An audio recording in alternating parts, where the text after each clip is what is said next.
Alright, YouTube, I got one here from Salon. This was drafted 3 days ago, May 5th, 2019. It's titled A User's Guide to Quote-Unquote Cultural Marxism, Anti-Semitic Conspiracy Theory Reloaded. How an arcane conspiracy theory from the far-right margins is fueling terrorism and Donald Trump's Twitter feed. Written by a person called Paul Rosenberg. Unusual times demand unusual measures. If you value Salon's original reporting and commentary, we urge you to support it by supporting our writers directly. Right here, right now, you can make a financial contribution to help Paul Rosenberg's work possible. All funds go directly to the writers. I thought I'd just go ahead and share that little PSA with you. Reading. The family of the accused Poway Chabad terrorist was profoundly anguished and confused by what he had done. Quote, our sadness pales in comparison to the grief and anguish our son has caused for so many innocent people, they wrote in a statement released through the family lawyer. But the shock and confusion was most intense for them. Quote, our son's actions were informed by people we do not know, and ideas we do not hold, they wrote. Quote, like our other 5 children, he was raised in a family, a faith, and a community that all rejected hate and taught that love must be the motive for everything we do. How our son was attracted to such darkness is a terrifying mystery to us, end quote.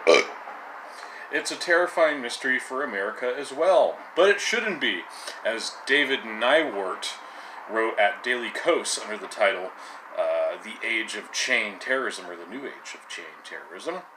He wrote, the pattern is becoming frighteningly familiar. A white man, radicalized online at alt-right media websites through social media into hateful white nationalist beliefs built around the anti-Semitic conspiracy theories about cultural Marxism, walks into a mass gathering of his selected targets, which can be any of the perceived participants in the conspiracy, including liberals, Jews, Muslims, Latinos, and any non-white people, including let me read that again, any non-white person, LGBT folk, even moviegoers, and opens fire.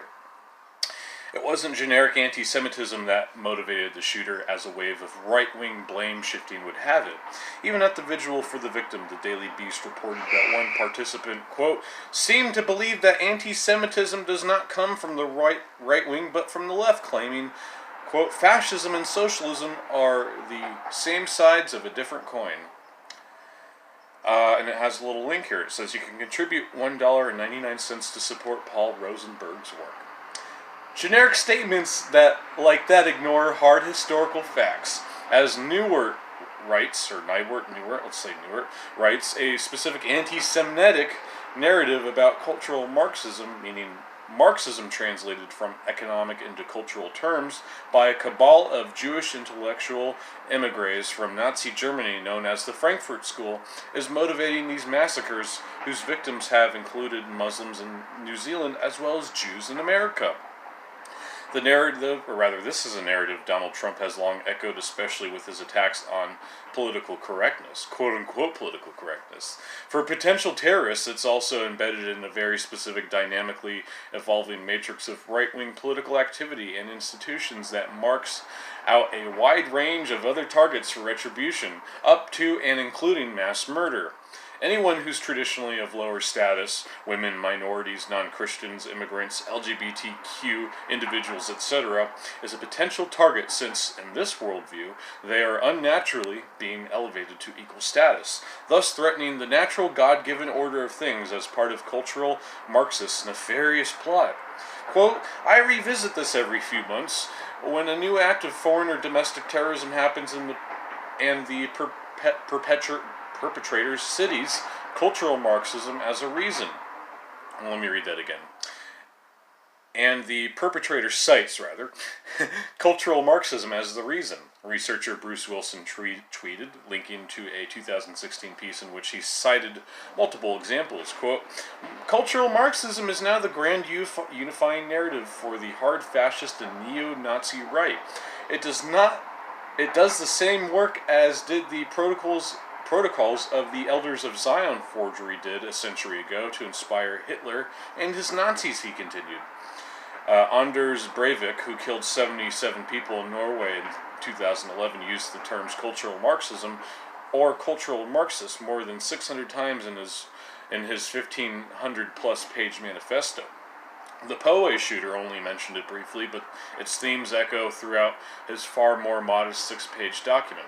More importantly, the whole environment in which he was radicalized has clearly been influenced by the narrative and partly even created by it. Not quite so far removed as all that. I think it's a link. I don't even know what that means. Despite the Poe shooter's family's claims, their religious tradition, a fundamentalist sect called the Orthodox Presbyterian Church, has troubling, quote, dangerous, violent, and undemocratic threads, end quote, as explained by religious studies professor Julie Ingersoll, author of Building God's Kingdom Inside the World of Christian Reconstruction. No doubt the dark web, 4chan, and the Anons provide fertile ground for these young white men who became our homegrown terrorists, but as a scholar of religion who studied these groups for decades, I can tell you that this version of Christianity isn't entirely off the hook. You won't find slavery apologists in the OPC anymore, but the denomination has remained a home for far-right versions of Christianity. Ingersoll, that sounds like a nice American name right there. Ingersoll referred to the Southern Presbyterian tradition of Robert Louis Dabney, a pastor and theologian who served as a Confederate Army chaplain and is still a hero to many in the fundamentalist world. He, quote, was decidedly and explicitly opposed to notions of social equality of all kinds as unbiblical, she said. That same anti-egalitarian worldview has found in the thought of William Lynn, the paleo-conservative activist who coined the term cultural Marxism and did more than anyone else to shape the narrative, promote its spread, and argue for its centrality. Lind was a colleague and collaborator of Paul Weyrich, an important figure in America. Let's read that again. Lind was a colleague and a collaborator of Paul Weyrich, an important figure in the history of the American right, who co-founded the Heritage Foundation, the American Legislative Exchange Council, otherwise known as ALEC, the Moral Majority, the Council for National Policy, and the Free Congress Foundation, which he headed until his death in 2008. Lind headed a subsidiary of FCF called the Center for Cultural Conservatism and successfully spread his ideas through multiple communication channels. In 2003, Bill Berkowitz described the spread of cultural Marxism concept in a paper for the Southern Poverty Law Center.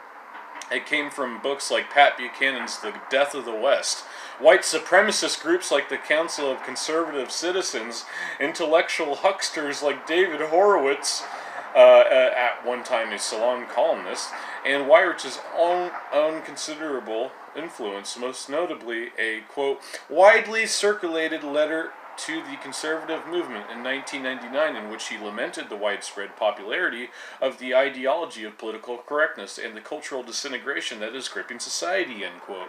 Since then, one could add Andrew Breitbart, Michael Savage, and David Brooks in faux highbrow style, along with torrents of repetitions on YouTube, Reddit, 4chan, 8chan, and so on.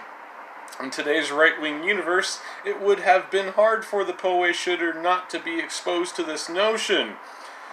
Launching a myth. But let's go back to how it started. In the late 1980s, Weyrich and Lind started promoting cultural conservatism as increasingly central to the right-wing project.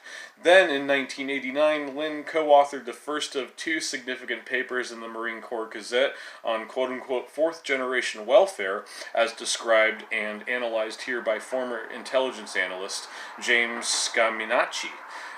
This helped pave the way for development of the quote-unquote cultural Marxism narrative, which was originally the product of a left-wing sectarian cult, with a weirdly similar obsession that Lind was able to co-opt, as well as we'll see in a moment. But first, we need to understand Lind's approach through the lens of quote-unquote fourth-generational warfare. The idea was that successful generations of modern warfare were increasingly decentralized, with a high degree of boundary blurring appearing in the most recent incarnation. The first paper was primarily focused on traditional military concepts such as, quote, an enemy attacking the strategic rear of an opponent rather than the front, and turning the enemy's strengths into weaknesses, such as taking advantage of porous borders that enter the rear and the legal system affording the invaders protections, unquote. Notice the boundary blurring there, as the legal system becomes defined as a military target. But there was more, Scaminacci noted. Quote, another aspect was a direct attack on a nation's culture, an example which was drug trafficking and the fifth column of drug buyers, end quote. If cultural concerns that led to Lind's embrace of cultural Marxism were present in his first paper, they became predominant in the second one, published in 1994. Lind and his co-author argued that Yugoslavia-style wars were coming to America because, quote-unquote, cultural radicals, in parentheses, liberalism and Marxism, in other words, and the universities were creating a new ideology of, quote-unquote, multiculturalism, or quote-unquote, political correctness. One of the three key ideas of fourth-generation welfare as it related to the United States was that multiculturalism represented abandonment of Judeo-Christian Western culture and values here at home. The other two ideas were the state's loss of The other two ideas were the state's loss of monopoly on war and the clash of civilizations, as they put it, quote, a world of cultures in conflict, end quote. Though describing it as a clash between Christianity and Islam, it also represented the clash between liberalism and conservative traditional values. Multiculturalism would dissolve the bonds of national identity. What happened between the two papers was Lind's encounter with raw material of the quote-unquote cultural Marxism myth, which originated in the left-wing cult around Ledon LaRouche, most prominently in the lengthy 1991 article called New Dark Age, Frankfurt School and Political Correctness by Michael Minnicino. How Lind came across this obscure work remains unclear, but he has made it his own.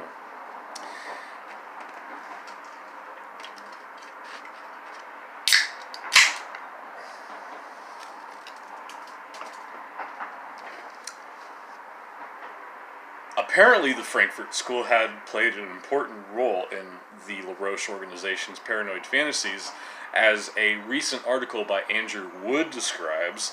The Frankfurt School, along with a revolving cast of co-conspirators like Queen Elizabeth II and Henry Kissinger, popped up repeatedly in LaRouche's conspiracy theories over the decades. Even as LaRouche veered from left-wing sectarianism to right-wing messianism, Marcuse and Adorno, two of the leading Frankfurt theorists, continued to haunt his demented and delusional worldview. Although the theory mutated over time, LaRouche was obsessed with European oligarchs and British intelligence. Minnicino's article dumps all of that in favor for a more conventional international communist background, which made it easier for Lind to pick up.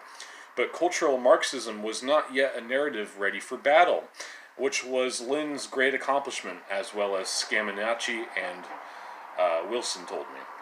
Quote, I believe that Lind was the vector, Scaminacci said, picking on what LaRouche's cult had started. Quote, Lind, for one thing, is only kind of an original thinker, he said. Nor was he alone on the right in seeking inspiration from the left. Quote, Howard Phillips, a close ally of Weirich's mind left-wing writings for his ideas and organizing concepts, Scaminacci pointed out. Quote, seriously, the Christian right is a bunch of Marxist-Leninists in religious capital capes and cloaks. They have been slowly transforming the GOP into a combat party while delegitimizing every opposing thought system. That's a head-scratcher right there. Like, literally.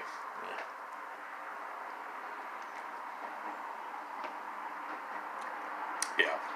Anyways, I'll talk about that in a second. And it says here, Wilson gives Lind a bit more credit within 2 years of the article's publication. Let's go and scroll down, see how many is left. There's not that much left. Wilson gives a bit more credit. Within 2 years of the article's publication, Lind was already at work, not only rebranding it for popular consumption, he said, but considerably simplifying the narrative by stripping much of its overly abstruse qualities and repackaging it for individuals who, if not necessarily academically trained, were certainly intellectually inclined. More broadly, Wilson argued that, quote, for all practical purposes, Lind can be considered the true architect of the cultural Marxism conspiracy theory, and compares it to the way the secret police in Tsarist Russia adapted a 1964 French political satire to produce the infamous Protocols of the Elders of Zion, which was repackaged for viral spread. Wilson also underscores a point made about the close relationship between his two overlapping projects. Quote, consider Lind's repackaging in context of his previous 1989 articulation of the principles of fourth-generation welfare, Wilson told me. Quote, in light of that, it's hard to escape the conclusion that Lind created cultural Marxism expressly as an ideological weapon intended to instigate fourth-generation warfare attacks against the enemies he had designated in his 1994 Marine Corps Gazette article. End quote. The grand confusion. To fully appreciate what happened here, one must turn to the notion of projection, if not to Melanie Klein's more subtle concept of projection identification. The evil machinations Lind saw in his fantasy version of the Frankfurt School were more than anything else just reflections of his own disowned contradictions and fallings. On the other hand, the Cold War ended, and suddenly there was no communist enemy to continue fighting. A new enemy would have been invented, and fighting at some level was all that Lind understood. Lind and Weyrich had already been arguing, even against other conservatives, for the primacy of culture. The so-called cultural Marxism myth satisfied multiple needs: psychological, financial, organizational, and so on.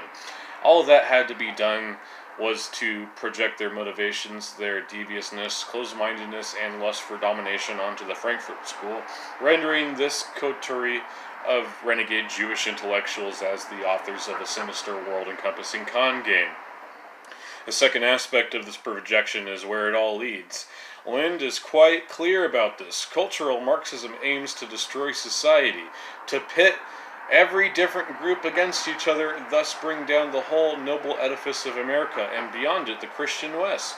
He even warns his Marine readers, we could end up with 2-3 many Marine Corps: white Marine Corps, black Marine Corps, Christian Marine Corps, and possibly even a gay Marine Corps. Yet Lind's own vision is virtually identical. The destruction of America and its fragmentation into smaller cultural enclaves, that was the quote-unquote happy ending Lind laid out very clearly in a Washington Post op-ed titled Militant Musings from Nightmare in 1995 to My Utopian 2050. That runs shortly after the Oklahoma City bombing, and then in the 2014 novel Victoria that was derived from it. In short, everything Lind says about those he rails against should be read primarily as a reflection of his own profoundly disturbed thinking. Wow! That is the core truth of the cultural Marxism myth. I think we got one more here. A wider view. But it's hardly the only thing that needs saying. Lind didn't invent anything that was fundamentally new. He mostly fashioned new forms, as did Czar's secret police and Wilson's ethnology. Lind's novel Victoria builds on cultural Marxism, builds on the cultural Marxism myth. But at the bottom, it's just another white race war fantasy like the Turner Diaries, and more literary pretension. One might also argue that Lind's plan for fanning a violent race war have contributed to 21st century political violence. Wow.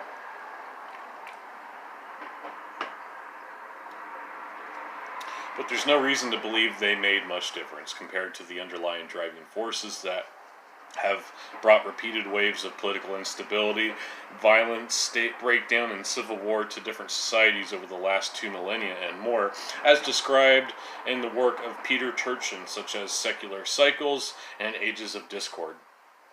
Mass unrest, even violence, has little chance of threatening political stability as long as elites are relatively unified, according to Turchin's structural demographic theory. The crucial difference comes with the process of elite fragmentation, which can lead to sustained conflict for extended periods of time. This, rather than Lynn's narrative invention, is the primary difference between 2019 and 1978, when the Turner Diaries was published, or the early 1980s when Ku Klux Klan member Louis Beam first popularized the idea of leaderless resistance. We are now in a period of heightened elite fragmentation, which is typified, but certainly not limited to, the ascension of Donald Trump. Leaderless resistance strategy, Scaminacci said, persists that the federal government or an occupational government is the threat, while anonymous cells form and magically, at the right time, carry out uncoordinated attacks. But magic is not a strategic plan. So Lind and his mentor, John Boyd, had a fix in mind. Quote, the strategic situation today is the complete opposite, Scaminacci observed. Quote, the federal government is controlled by a president ideologically closest to the patriot militias and the white nationalists. Trump has been dismantling the intelligence elements that would monitor the white nationalists. He has demonstrated his complete willingness to delegitimize the FBI, the CIA, and to a lesser extent the DHS. In Scaminacci's view, we are not seeing, quote, leaderless resistance, but something considerably more dangerous. Scripted violence dictated from above, just with enough plausible deniability. Quote, the mass killers are now taking cues from Trump, from Fox News, and from their own message boards, Scaminacci said. If they are relying upon previous manifestos and memes, how deeply do we think they have thought this through? In short, Lynn's cultural Marxism narrative may help fuel the increase of white nationalist terror, but he's no more a conspiratorial mastermind than were the Frankfurt School thinkers on whom he projected his fantasies. Paranoia about cultural Marxism is a significant factor in the pattern of rising violence we're experiencing, but it's much more a reflection of deeper forces. These attacks, Scaminacci wrote, are not effective in causing a civil war. They are useful to Trump. Cultural Marxism, in other words, is an important piece of the puzzle behind right-wing terrorism, but not the whole thing. Understanding what this term means and where it came from illustrates what form anti-Semitism has taken in our time, and how it no longer threatens only Jews, but all of democracy. Alright guys, thank you so much for watching, God bless, and I can't wait to analyze this. My God. Oy vey!